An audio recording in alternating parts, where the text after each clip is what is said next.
Today is Monday, June 8th, 2015, and we are here today to interview Sister Gilmary Bauer. Our first question is, we'd like to know about your journey of faith. What led you to the religious life? Well, I entered the Sisters of Mercy in 1964. I had the Adrian Dominicans in grade school, and Mercy High School was right across the street, and it was in the same neighborhood as our parish was right across the way. And the reason that I ended up not going to Benedictine High School, which was the parish-sponsored high school, was because both of my parents, who were Easterners, were, products is the wrong word, but had received single-gender education, which was very important for them. My mother went to Cathedral in New York City, and my father went to Fordham Prep and then Fordham University in the Bronx in New York. So the expectation, and there were a fair number of all-girls, all-boys schools in the Archdiocese at that time. So, I think my parents would have been happy if Dominican High had been across the street, because they didn't know very much about the Sisters of Mercy, but it was it was expected that my brothers would go to the University of Detroit because the Jesuits sponsored that. My father had had the Jesuits for 8 years. Mm-hmm. And while my mother had a good friend who was a Sparkle Dominican in New York, this was just much easier. We were nine children at that time.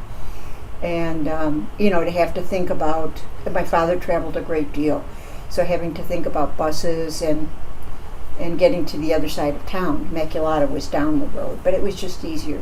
So that was fine. I didn't really want to go to an all-girls school. I would have been very happy to have gone to a co-ed school, but am very, very grateful that I did.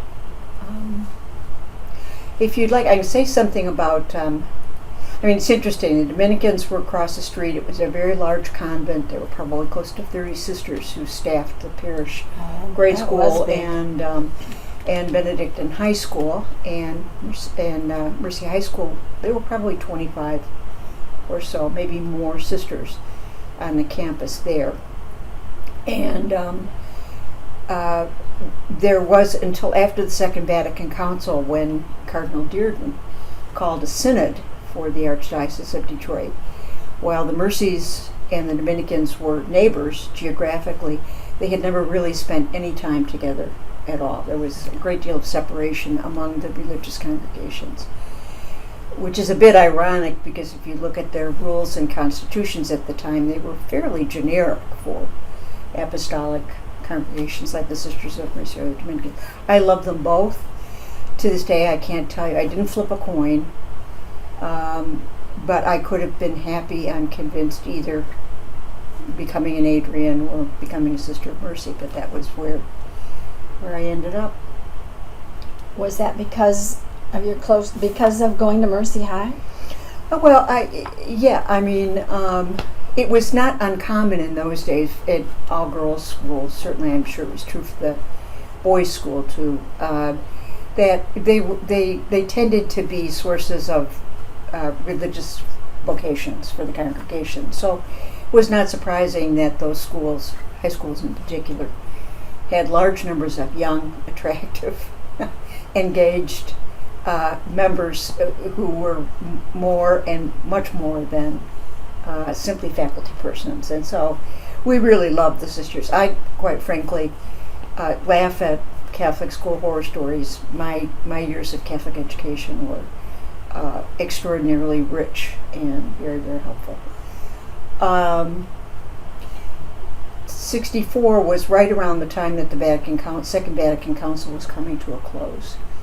And there was a great deal of interest in that.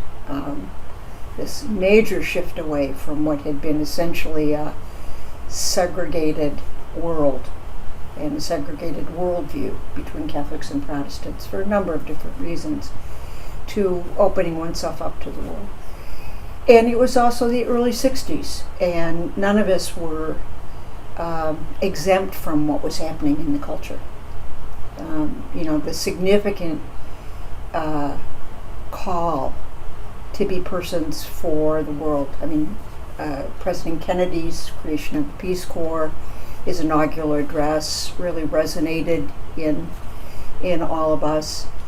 And I mean, there must have been some kind of something that was not quite palpable in the culture that prepared us to make that huge jump or that huge leap from the culture that you saw in Mad Men to the Wild and Woolly 60s, because we were obviously poised to make that change. So my parents were exceptionally devout persons. I would not say they were conservative. They were traditional. I mean, they loved the Catholic faith. We were fortunate. The parish had an order of priests and brothers who were there, Benedictine. So we actually were exposed to rich liturgical traditions. We weren't aware that was what was going on. I do have to say that at the heart, this is unlike in trying to explain this to Protestant colleagues, is interesting that the very heart of the parish was not so much the church as it was the school. And that, of course, meant the sisters. I mean, the priests were important and all of that. When you had a very, very sacramental tradition that was limited in terms of participation of persons who were not ordained. We didn't even have many deacons around in those days. That you obviously couldn't do without these people relative to worship. But we also grew up with a sense, this was very, very deep, I think, in our education, and was certainly deep in my familial formation, that we had an obligation to care for persons who are less fortunate than ourselves. When my parents moved from New York, one of the first things they wanted to do was they wanted to find a way to engage with somebody who was working with people who were materially poor. So my father got in touch with Monsignor Clem Kern down Most Holy Trinity, who was rather legendary. Yes. In terms of that commitment. So I can remember, when we were old enough to appreciate it, that every Christmas we had a connection with a family. And it was an interesting faith formation in the sense that you were you're absolutely responsible for all of your sins, your dispositions to be sinful. You had to assume responsibility for that after the age of 7. But to a certain degree, all the good things that you did were the function of luck. And I used to think, that's really not quite fair, Understand, it's they wouldn't have used the terms providential. They might have said serendipitous, that you were born into a family that had resources that you were in. And so there was this belief in our family that essential to being a good person, which was very, very important. It was, of course, there were, it's inescapable. There were certain rules from which you did not deviate. It was expected that you went to Catholic grade school, went to Catholic high school, Federal Hospital, Catholic college, Catholic university. You didn't marry outside of the faith. That was considered to be and much of the stuff now that has really transformed us was virtually unknown to us at the time. The kinds of cultural, political changes that were going to occur. So, I grew up in a household where my mother had some help because there were the 9 of us. We were helpful, but it was a big house. My father was gone a lot. So they had a woman, her name was Thomasine, who came in once every 2 weeks or something and helped with the heavy cleaning. And I can remember we were living in North Rosedale Park, which It's still North Rosedale Park. But anyway, it was a neighborhood that in those days was primarily professional persons, Protestants. Their 2.3 children have grown and left, and so this band came in.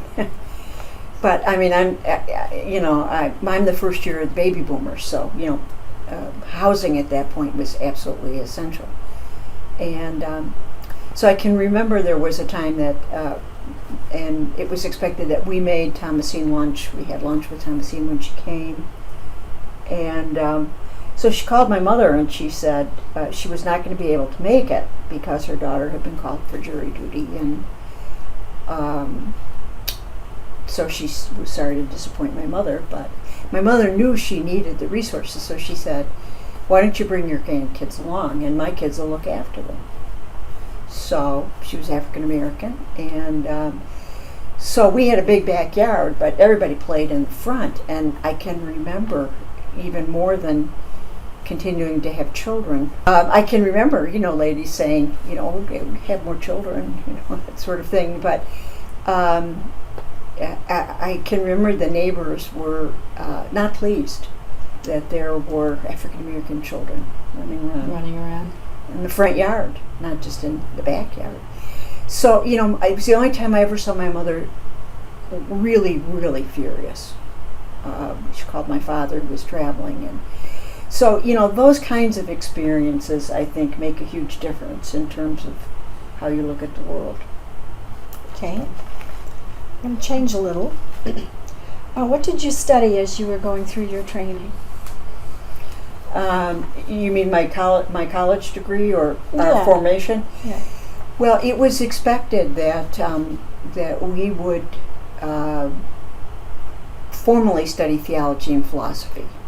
And we probably had by the time we finished. It took us actually 5 years to get through a 4-year program. We were full-time students, but the second year of what was called the novitiate, first year you were a postulant, and we went to school full-time. At this point, were you wearing a habit? Yes, yes. Okay. I entered in 64. We wore the postulant garb. We were received in the habit in August of 1965. We changed into the modified habit in 1966. So Okay. wore the old habit for. I didn't mean to interrupt. Oh no, that's okay. So what did you study then in college? So in addition to theology and philosophy, we were actually asked, which was quite remarkable in the old days, because we were both a nursing as well as a community of educators. Oftentimes they might try to ascertain whether or not you'd be a better nurse than a teacher or vice versa or whatever. But we were actually consulted about majors, and this was the result of a sister formation movement that had started in the 1950s that made sure that sisters got a degree before they went out, because otherwise they worked all year long and had responsibilities, and these were the school sisters, responsibilities in the parishes as well. And then some of them had to come back 14, 15 summers to get a bachelor's. Yes. Which was they went out with a normal school or a teaching certificate. It wasn't that. But so I studied history, and I ended up because of the influence of a professor, later a colleague, Joanne Isby, ended up with a double major in history and in English.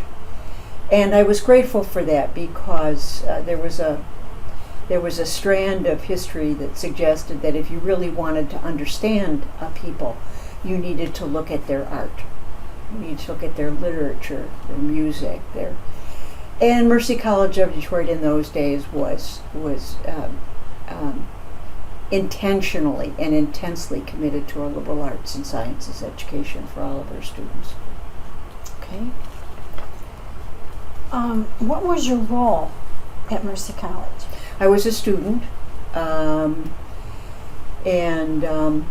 so that would have been from 1964 to 1969. And then after I finished my graduate work, after I finished my undergraduate work, I taught for 2 years in Grand Rapids. I taught history and religion at a secondary school that we sponsored in Grand Rapids. It was called Mount Mercy Academy. And after 2 years there, I returned to Detroit and started to teach at Mercy High School, which had moved from the city out to Farmington Hills. And we did that. That happened, and I think it's an important piece of our history because it says something, I think, about the commitment of the sisters to the city. The college needed that space because it was just growing like crazy. And so when we built the novitiate and the provincial offices out in Farmington, there was a whole wing that was devoted to academics. And they also, because they needed what was for a while Marion Hall, which was the high school, the college needed that. They built Mercy High School out there. The reason I say it's important to pay them attention is because it was in 66, 67, and the city exploded in 67. And so people really wanted to make it very clear that that decision to move had nothing whatsoever to do with white flight. And so to make good on that assertion, the community had the administration and faculty and staff, many of whom were sisters. We had to meet what would I call a social justice audit as well as a financial audit, that you would do because we were sponsoring the community was sponsoring it. So one way we were able to keep tuition down for so long, and this was true of the other religious communities as well, was through what was called contributed services, which essentially meant that the community continued to provide most of the resources which allowed the school to not only function, not only survive, but also thrive. And it expanded. When I graduated from the high school in 64, there were probably about 800 students or so. By the time I started to teach in 1971, there were almost 1,300 students, which is actually too large for the building. But, that's how quickly it began to grow. It really did grow. Mm-hmm. Do you have a favorite story about your time at Mercy College? Oh, we had, now you have to imagine what's going on in the world. And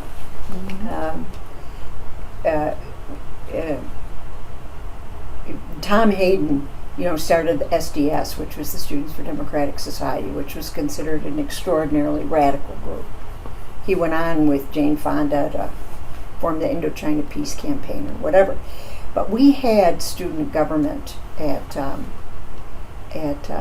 college, and but of course every student organization had to get permission from the administration to be able to establish it. So, and everybody was flirting in those days. Well, lots of people were flirting with Marxism, and war in Vietnam was. I remember first national election I voted in was 1968.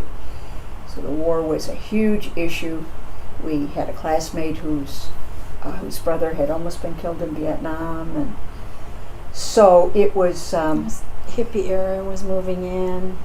It was a very radical time on campus. It was. Yes. Yeah, students had started to publish an underground newspaper. It was right. It was called Inner Echoes as opposed to Outer Echoes, which was the school newspaper, and it was fairly outrageous. Just this side of libelous, actually. There were some fairly irresponsible things that were, but it was kind of in the air. So anyway, somebody came to me and said they won't let us form the SDS chapter. And what are the nuns going to do about it? Well, so I can't remember to whom I went, if it was the dean or the president of the college. We had a brand new president, very young, Sister Emily George, who the day that she moved in had all of the furniture in her office moved into the center of the room because it was 1967. People were shooting all over the place. I mean, it was just absolutely wild. So I made an appointment, which was fairly unheard of. And I knew her because she was a history professor. But I made an appointment to say that I thought that it was, if this place was truly a marketplace of ideas, if that's what education was all about, that this group ought to be able to form, and of course those days, everything that was considered socialist or whatever was Marxist, it was communist, it was that whole kind of thing. So, I can only imagine how after I left, she and I started to talk about it once afterwards, but it was, there was just this sense that you stepped up to situations and you didn't understand them, you asked why, and you made a case, and that was virtually unheard of for most people in the country. We were all fairly well, especially if we were middle class, well behaved, and of course it was expected that well behaved women would be well behaved. So did Mercy College ever get the SDS? We had them come in, and I don't know that there were enough students who really wanted it. They just wanted to be able to have it. Yeah. Well, for us, it was the principle of the thing. Yeah. And as it got crazier, the question was, could you graduate from a building that you hadn't occupied? It wasn't. But I can remember we had one of the relatives of one of the conspirators that tried to kill Hitler, the gentleman who brought the briefcase in and exploded. We had a person come and talk with us about the Holocaust, and this would have been in the middle 60s, so it wasn't that far removed, on Stauffenberg. Dick Gregory, who was considered a very edgy comedian in those days, came and spoke. Eugene McCarthy's campaign was there. Robert Kennedy's campaign was there. So it was just the strong commitment that had been made to the liberal arts meant that Hal Holbrook came when he was first developing his Mark Twain, his one-person Mark Twain show. We went down to the kitchen to help out because that was part of the expectation of the younger people, and encountered Basil Rathbone eating. Wow. Eating, because the professor that the drama department was extraordinary. The sister professor had written an article in the 30s or 40s. Her dissertation was from the University of Michigan, which was quite atypical. Most of the nuns were expected to go to Catholic schools, but she demonstrated that this medieval mystic, Roswitha, was put on plays that were actually formed. It wasn't just closet drama.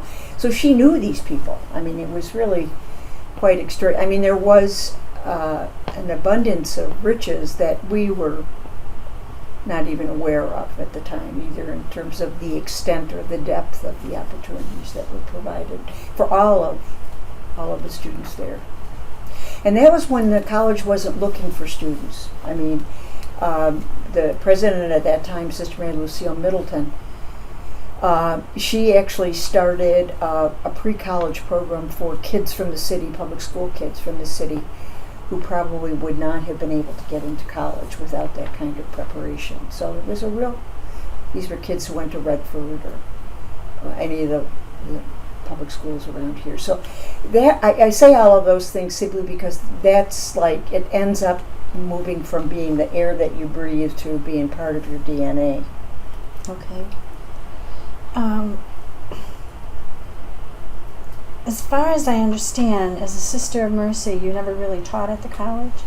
Oh, I did. You did teach at the college? I did. And what did you teach? I taught ethics. I have a Master of Divinity from Yale. And that is Master of Divinity, not anymore, but it used to be considered a terminal degree, so it would be like medicine or law or whatever. 72 hours of graduate work. And because it was a Master of Divinity, it was a degree that prepared persons not only to do further academic work, but to be ministers, to be pastors. Most of the Ivy League schools started as seminaries, Harvard, Yale, Cornell, Brown. So I finished my graduate, it was a 3-year program, and I got a job in campus ministry and adjunct faculty at Grand Valley State. Now it's university. It was a collection of colleges in those days.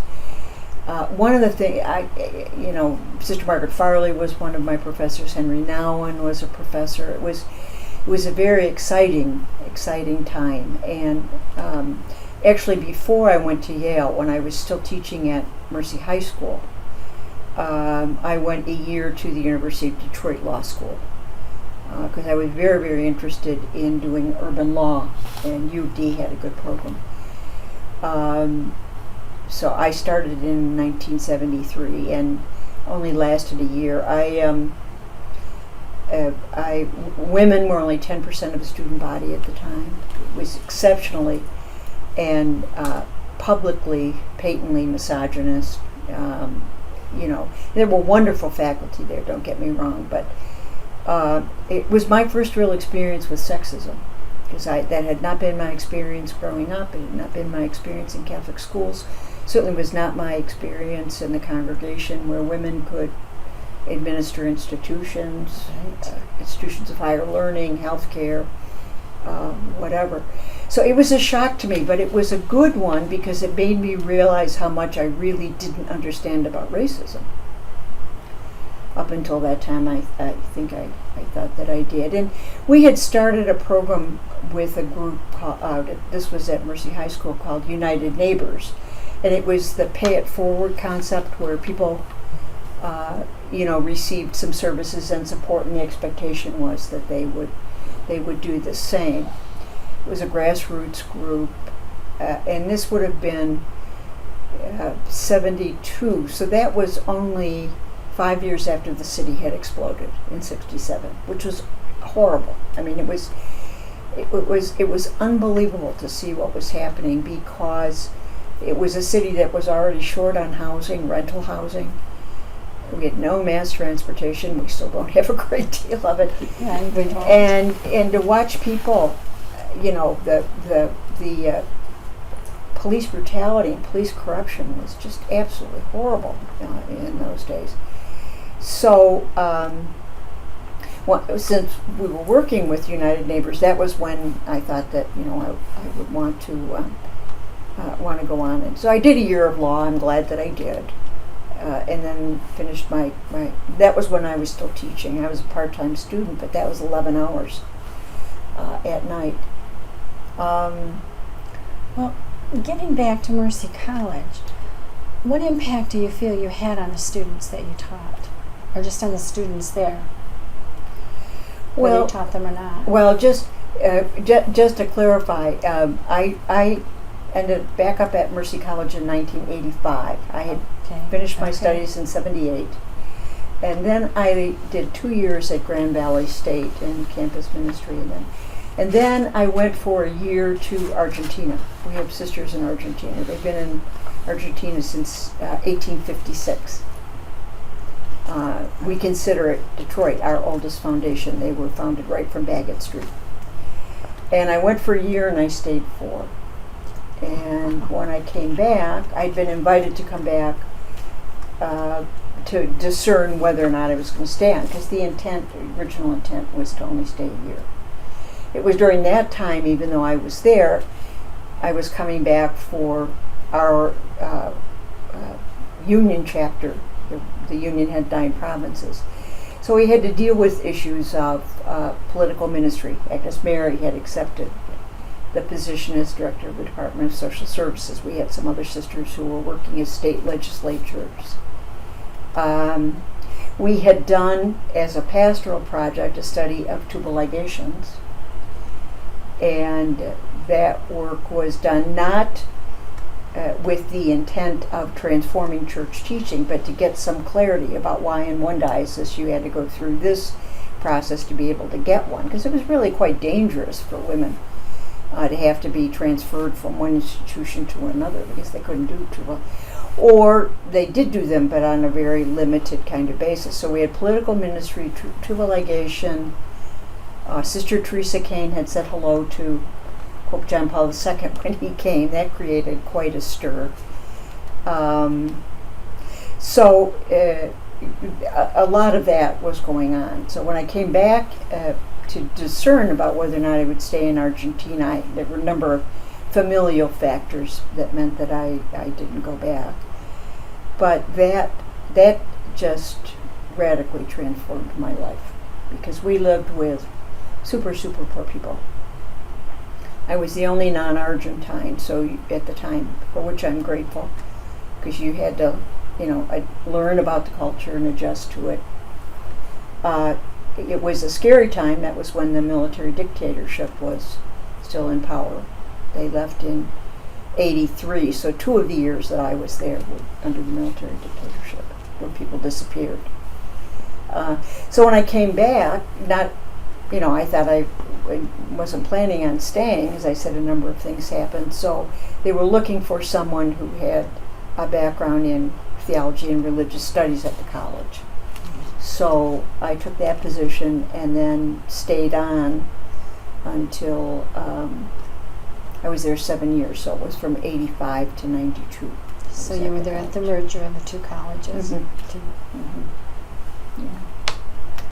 I think you kind of answered this next question, is how has your ministry changed over the years in the city of Detroit or Michigan and with the Sisters of Mercy? Well, I have been a teacher for most of my life. I taught when I was in Argentina because the church didn't compensate us for ministry, so we had to earn our keep to then be able to do full-time pastoral ministry. We had a parish where we were working with various sort of chapels, and there were about 25,000 people in the parish, and it was enormous. Not enough priests, and so we did virtually everything. Strong emphasis on the ministry of presence. And so I taught at a secondary school down there to earn enough money to be able to support ourselves. I taught English and literature as a second language. So did you teach basically in English? At a school, but by that time I was a Spanish speaker. You were? Yes, I'm fluent in Spanish. Because of your time there? Or did you know Spanish before you went? No, I didn't. I was supposed to study Spanish before I went, and I ended up doing, as part of the ministry in Grand Rapids, a ministry to people who were in the county jail. Again, I had that experience of law, and there was a woman, Anne, I wish I could remember his name. There was a woman who was charged with second-degree murder of her husband. Crazy man, he was abusive, just horrible. So I got involved in that, and her trial came up just before I was scheduled to go.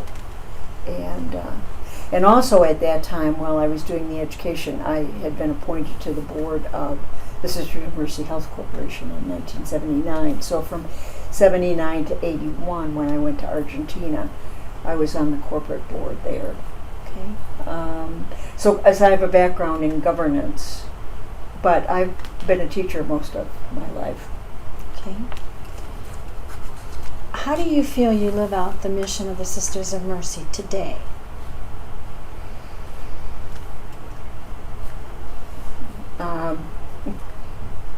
Sometimes well, other times not.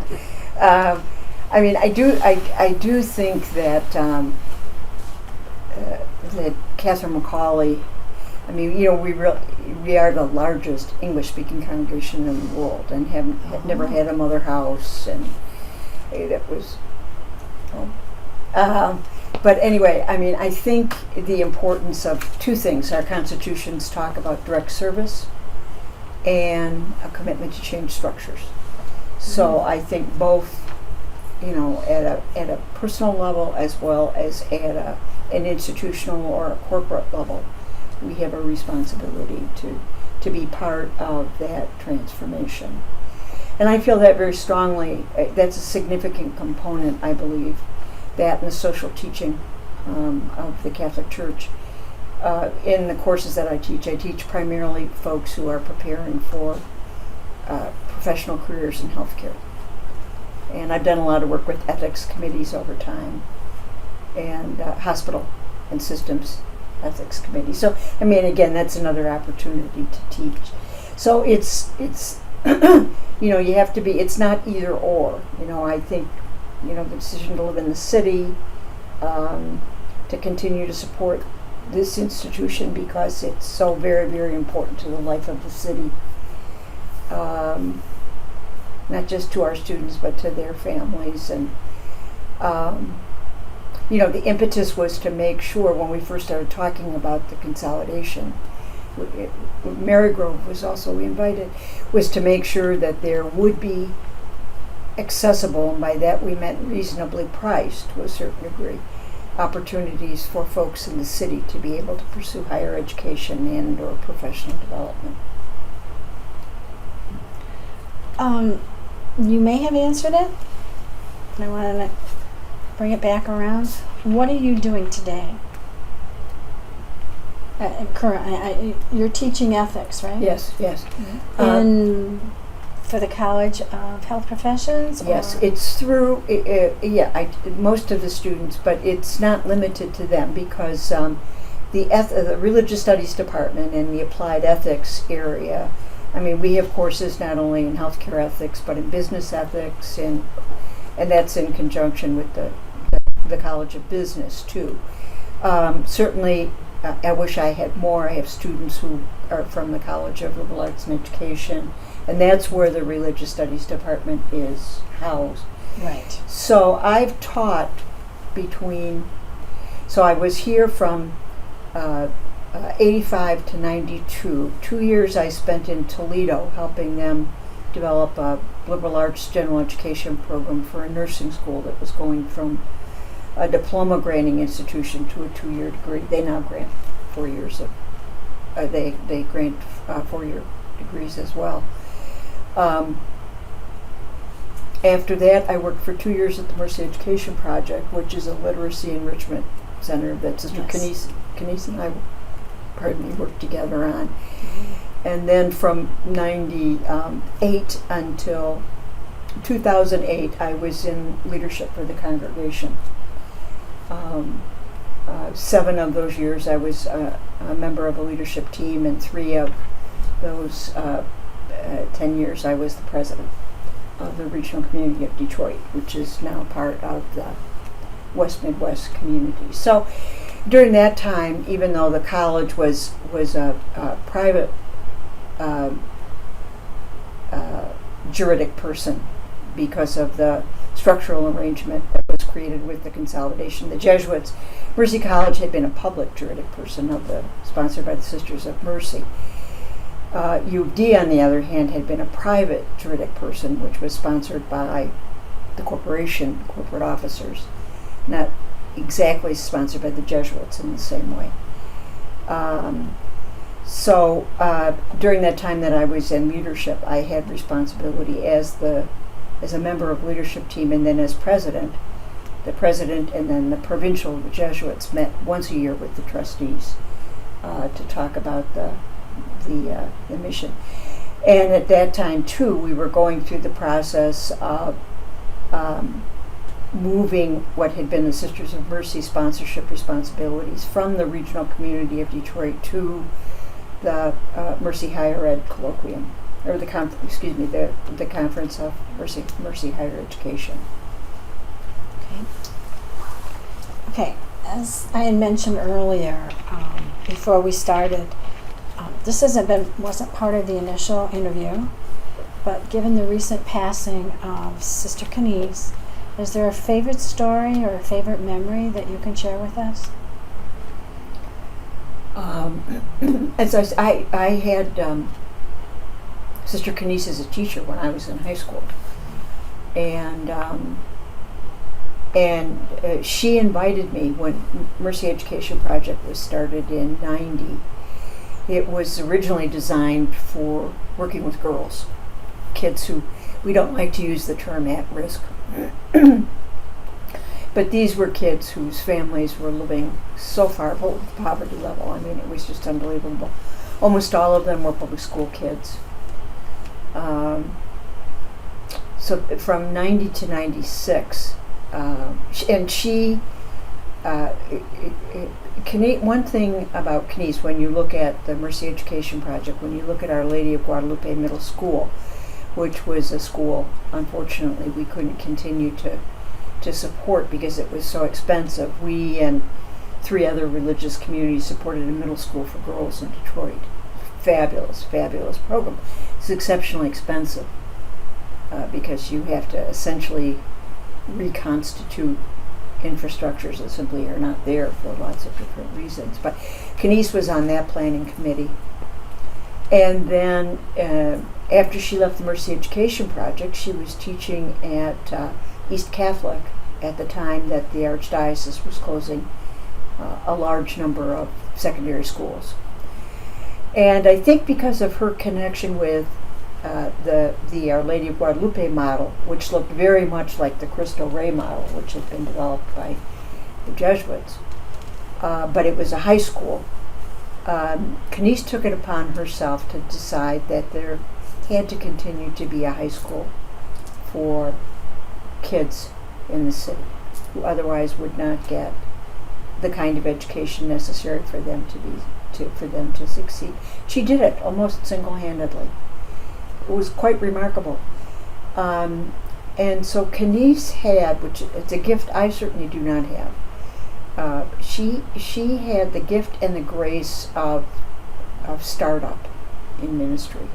And that's a very special character. And Kenise was teaching at one point when she was director of the Mercy Education. She had learned the Orton-Gillingham method of instruction, which is oftentimes used for children who have learning disabilities, dyslexia, that sort of thing. There wasn't a person on the planet with whom Kenise could not engage. She had a PhD in linguistics. Extraordinary, absolutely extraordinary. And the other thing I think that I want to say was not only this ability to engage with people, she was very clear about strategy, she was clear about values, she was clear about mission, and it was never, ever about her. She was one of the most egoless persons with whom I have ever had the privilege to live and to meet. And so that balance of being like totally committed and engaged, and at the same time reminding herself and all the rest of us that it wasn't about us, it was about the kids, about the kids. Oftentimes, those are not gifts that necessarily go together. When you're that invested in something, it's hard sometimes to not see yourself as having the right to be the beneficiary of it all. Now, we are most often we are the greatest beneficiaries of most of our ministries. We get so much back from given what we give. It's extraordinary, but we'll miss her terribly. I'm sure you do.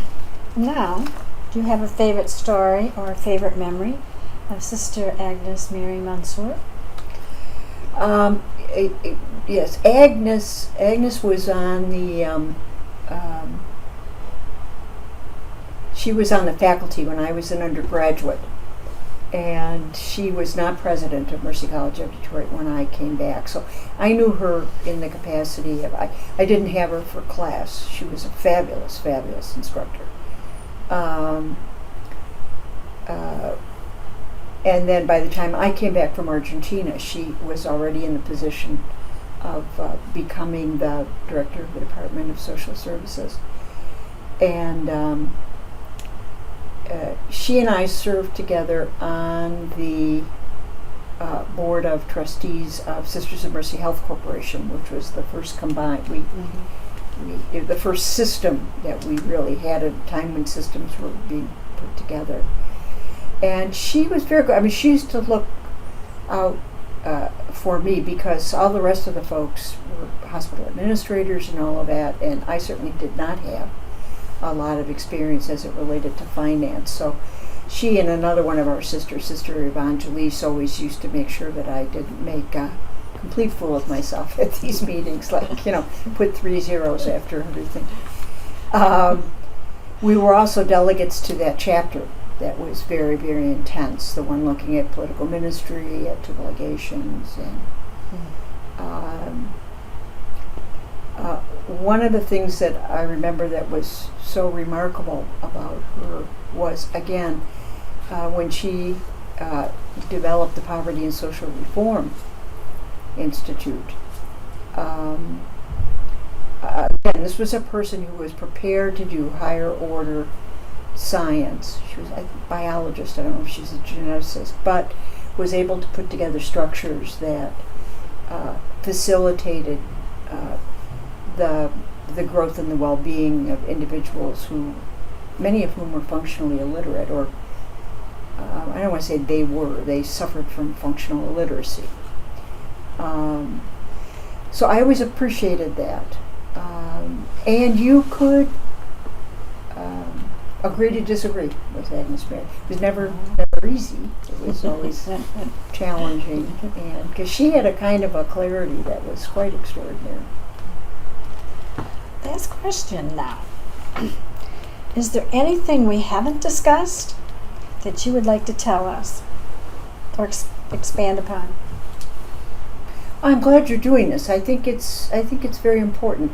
I have to say, if you look at the history of consolidations that have occurred between institutions that have been traditionally male or had been primarily sponsored by male societies or congregations or orders or whatever, and those that were sponsored by women, many of the influences and the character and the charism of the women's sponsors, their efforts and their histories frequently disappeared. And I think it's to both of the sponsors' credit that we have worked as hard as we can to make sure that neither of those very rich traditions disappears. I think that we are not only not apologetic for being a Catholic organization, I think we've been able to, and it's a very delicate balance when you look at issues like, imagine, this is a Catholic university, I am a Sister of Mercy, I teach healthcare ethics, which means that most of the issues with which we need to treat and study and learn about as instructor and as students are highly controversial. I mean, we're talking about abortion, we're talking about reproductive technologies, we're talking about issues of death and dying and all of that. And I think we have worked very hard. I give the Religious Studies Department, the administration as well, a lot of credit for making it possible for us to be both an institution of higher learning and at the same time able to have conversations about what are frequently very personal and life and death situations. It's not always been easy, I think. And I think we tried very hard, both the Jesuits and the Mercies, to not do tit for tat when it came in terms of congregational behaviors. The Jesuits gave X number of dollars to the campaign. Well, I mean, we come from a different background, from a different situation, and very honestly, I don't believe that the University of Detroit Mercy would have even existed had it not been for the extraordinary generosity of both the Society of Jesus and the Sisters of Mercy. And I would say especially on the part of the Sisters of Mercy, we did not need to consolidate at that point to survive. And I think we've worked very hard at being faithful in our responses to the special character of the city of Detroit. Very hard for non-Detroiters to understand the culture here. And so that means, I think, when you look at Jesuit organizations of colleges and universities, and the same thing would be true of the Mercies, there's quite a significant difference between Detroit and the other institutions of higher learning that we sponsor. And I think we've been faithful to that. Well, thank you very much. You're very It's welcome. been very enlightening. Can I put you on the spot with another question? I have one too, but Well, if we still have time. it's something that you just said about people outside Detroit not understanding culture. Can you speak to that a little bit? I wasn't born and raised. I'm from Pittsburgh, so that really caught my interest. As now I've been here for 15 years. Or 15. whatever. Yeah. Well, you would be. Are you familiar with Carlo? Carlo The College. which- Oh, sure. College, Yeah. In fact, Carlo I went to University of Pittsburgh, so That's it's right down right. the street. Yeah. And of course, Pittsburgh was the very first foundation of the Sisters of Mercy in the Americas. Gosh, I did not know Frances that. Ward. That's where I she actually went. did know that. But yeah. Yeah. Duquesne and the Yeah, hospital and was right down you know the street. when the institute was formed, the nuns from Pittsburgh wanted Frances to be dug up and from New Hampshire and buried in Pittsburgh. And the sisters in New Hampshire, the state motto is "Live free or die." So needless to say, that didn't happen. But I think it's very difficult. I can remember when my father came here. They had offered him more money than they ordinarily would to a person because of the he was in advertising and sales. They had to offer much more than they ordinarily would to another professional because whether they could name it or not, folks understood that Detroit was essentially a banana republic. That we would rise and fall based on what happened to the big three in those days and the ancillary organizations that supported them. As I said, the city exploded in 1967. There's a wonderful book by Thomas Shagrew, who actually is a nephew of one of our former sisters, on the city of Detroit that talks about the very special character that has existed sometimes harmoniously and frequently not between African Americans and others. It's notable when you go from city to city to see the difference. Part of it, I think, has to do that this was the last stop on the way to Canada, and we had the strong religious traditions. We had strong, we had our own Harlem Renaissance happening here and all of that. But we were so incredibly segregated. And of course, Detroit, I think, is now still one of the most segregated cities in the United States. And it's segregated not just in terms of race, it's segregated in terms of finances, sort of anybody who could get out. But there has always been, strangely enough, a group of persons who have just refused to turn out the lights, And what I think is wonderful about that is it's a commitment on the part of folks. Now, I am worried about gentrification in the city. Like, we never even had a midtown. I mean, I keep asking people, when did we get a midtown? We never had a midtown before. So I am really worried about that.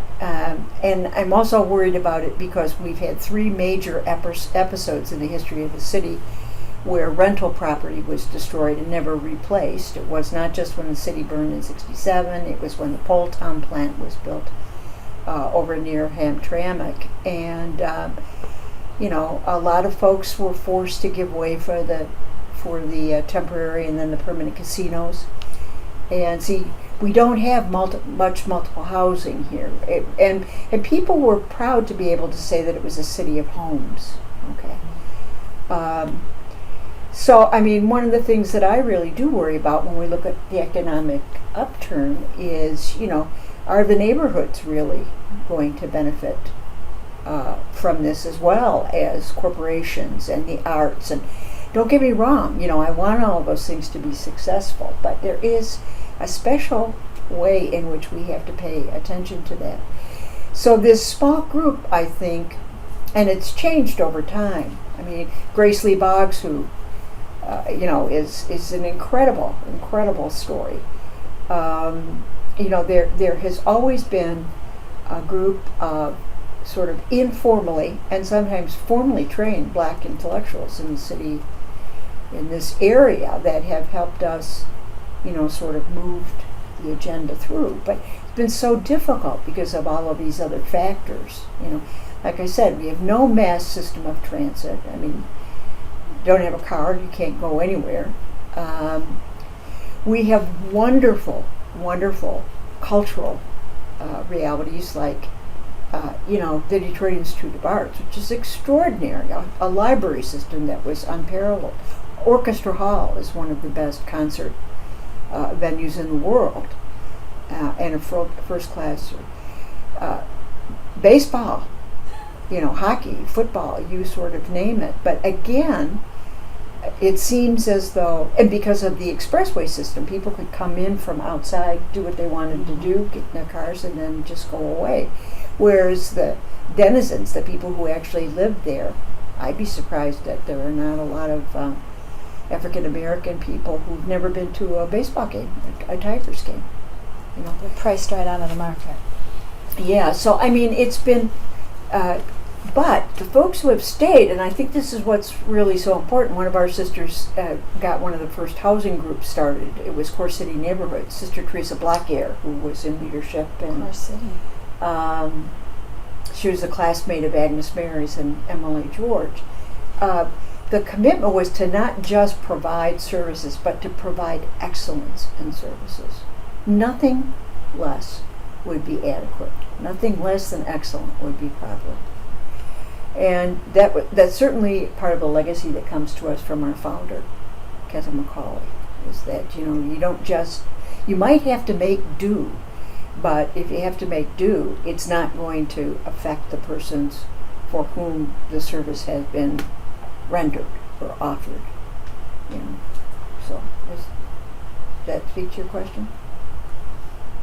I have a follow-up, but I'll wait till you answer. Okay. Well, we got 3 minutes of video. Okay. Audio will just keep going, so don't worry about it over much.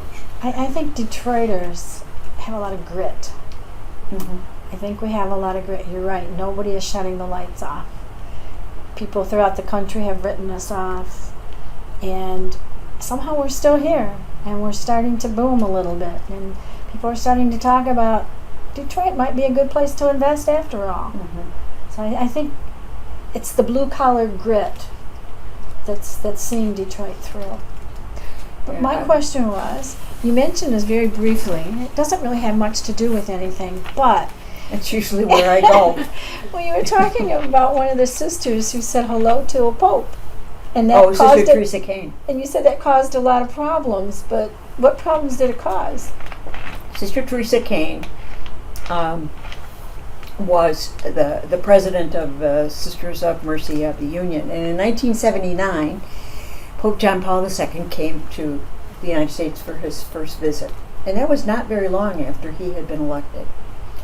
And he sort of made a tour around. And one of the things that was happening within the church, especially in a church like Detroit, Archbishop Cardinal Dearden was extraordinary in terms of creating a local church that really was in lots of ways, I hate to say showpiece, but a splendid example of what Vatican II church might look like. So anyway, at that time, Sister Teresa Kane was not only the president of the Sisters of Mercy of the Union, she was also the president of the Leadership Conference of Women Religious, which was a conference which pulled together all of the leadership folks from all of the women's religious congregations in the United States. And one of the Pope's stops, it was towards the very end, was when he was to, I don't know if he celebrated Mass, but he was to meet with people at the shrine in Washington. And Teresa she's a New Yorker, a Bronx girl, grew up in the same neighborhood my parents grew up in, although she was younger. She did, after she made her remarks, and she told folks that she was going to say this, and that was that she hoped that he would understand, and that the church would understand, that we really need to pay attention to all kinds of persons as they look to realize the vocations that they've received within the church. For some folks, that was a code word for women's ordination. There's a lot of conversation going on, not just in Catholicism. In the Episcopal Church, there had been some women who were legitimately, validly ordained, but illicitly, we made those distinctions. But anyway, and the Pope's English and the acoustics in the place were really not so great. And there were some people that had gone to demonstrate and say, there ought not to be a call which people genuinely experience that can't be honored or can't be tested anyway. It's not that you had a right to be ordained, but that you had the right and actually the obligation to test, in fact, whether or not that was your vocation. So I think the acoustics and his English and so on was not as great as it might have been. And so when Teresa said that, she didn't say anything about women's ordination. It was just that she really hoped that he and the whole church would be able to respond to the desire and the suffering that people were experiencing, because some ministries were not open for persons to explore or to test or whatever. What she did after that was what was disconcerting for people, and that was, after she left the podium, she went over to where the Pope was, and she knelt down, and she asked him to bless her. Now, she had not been given, she was the only woman who was going to be in this kind of an environment over the whole trip, and nobody had briefed her on protocol. And what Teresa did was what any good Catholic kid would do in those days. When the pastor came to our house for dinner, Always ask for a blessing. That's right. You knelt down and asked for the pastor's blessing. Priest came into the classroom before he left. Would you please bless us? So I think but see, nobody had briefed her. It sort of says something. So, there was quite a hoopla around that, and there was a great deal of misinterpretation and conscious misinterpretation in terms of what Teresa said or meant or whatever. But the interesting thing is, and a number of people have told this story, that whenever the Leadership Conference of Women Religious or the Sisters of Mercy leadership had to go to Rome when Pope John Paul was still alive, he always asked how Sister Kane was. Oh, how nice! But it was startling for people. It was nobody. And as I said, the irony is that this was not any kind of protest statement at all. Quite the contrary. It was a beautiful reflection of what traditional Catholics, or what Catholics traditionally had understood to be the fact that this was the pastor of the whole church. So did he bless her? He did. He did. He did. But it was wild. People didn't even wait for the service to be over. That people, were trumpeting from the right and from the left, that she'd been disrespectful and all this kind of stuff. And so it created quite a stir. You have to understand that this was an institution that was, and this is what I think Pope Francis is struggling with right now, is that the institutional structures of the church have been, in lots of ways, even after the Second Vatican Council, the administrative structures have been untouched. And so, it was really quite remarkable when Pope John Paul II was elected, because he was the first non-Italian in 300 or 400 years. And most of the folks of the Curia were Italian. I think Pope Francis has made people very, very nervous, because he talks about the need to find a way to develop a very practical and demonstrable coherence between what we say we want to do, who we say that we are, and the structures that are in place to help facilitate that. So that's what that was all about. Well, thank you. Yeah, this has been very interesting. We thank you very much for coming. Oh, you're very welcome. Thank you My very pleasure. much.